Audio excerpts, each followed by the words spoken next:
உங்களை தவிர இங்கே மற்றவங்க எல்லாருமே சந்தோஷமாக இருக்காங்கன்னு நினைக்கிறீங்களா? அப்படின்னா இந்த ஸ்டோரி உங்களுக்கு தான். ஒரு அழகான வில்லேஜில் ஒரு துறவி தியானம் செஞ்சுட்டு இருக்கும்போது பக்கத்தில் ஒரு காகம் அழுந்துட்டு இருக்கு. அதை பார்த்த துறவி ஏன் அழுந்துட்டு இருக்கேன்னு கேட்க, பதிலுக்கு காகமும் நான் கருப்பாக இருக்கிறதுனால என்ன யாருக்குமே பிடிக்கல, என்னை தவிர இங்கே மற்றவங்க எல்லாருமே சந்தோஷமாக இருக்காங்கன்னு சொல்லுது. பதிலுக்கு துறவியும் உனக்கு என்ன வரம் வேணும்னு சொல்லு, கண்டிப்பாக நான் அதை தரேன் அப்படின்னு சொல்கிறாரு. உடனே காகமும் என்ன வெள்ளை அன்னப்பறவையாக மாற்றுங்க அப்படின்னு சொல்ல, துறவியும் கண்டிப்பாக நான் மாற்றுறேன், அதுக்கு முன்னாடி ஒரு வெள்ளை அன்னப்பறவையை சந்தித்து உண்மையிலேயே அது சந்தோஷமாக இருக்கா அப்படின்னு கேட்டுட்டு வர சொல்கிறாரு.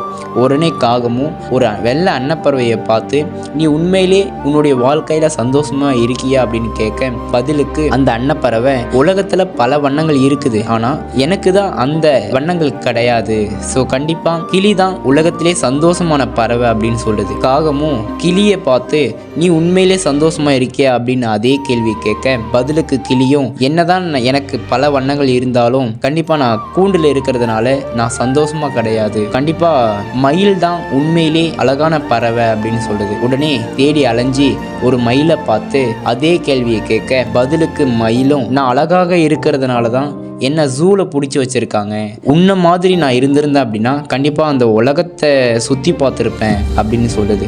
உடனே காகமும் துறவிகிட்ட வந்து இன்னைக்கு தான் நான் முதல் முறையாக காகமாக இருக்கிறத பற்றி ரொம்ப சந்தோஷப்படுறேன் அப்படின்னு சொல்லுது. இந்த ஸ்டோரியோட மாரல் என்ன அப்படின்னா, இல்லாத நினச்சி வருத்தப்படுறதை விட இருக்கிறத வச்சு சந்தோஷமாக இருக்கிறவங்க தான் இந்த உலகத்திலே சந்தோஷமான ஆட்கள் அப்படின்ட்டு சொல்கிறோம். தேங்க்யூ.